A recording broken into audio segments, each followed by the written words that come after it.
Jehoshaphat's prayer of faith in crisis. In a time of deep uncertainty and fear, King Jehoshaphat courageously gathered the people of Judah, urging them to turn their hearts toward God.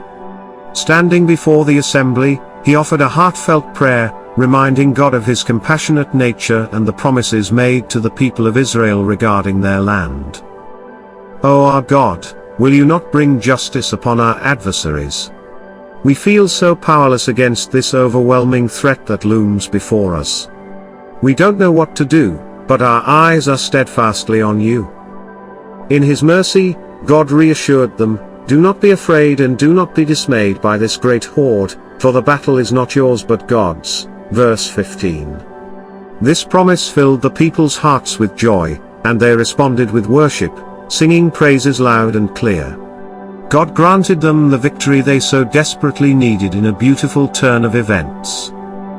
When we struggle in darkness and confusion, it is essential to lift our eyes to God in faith and invite Him to act in our lives.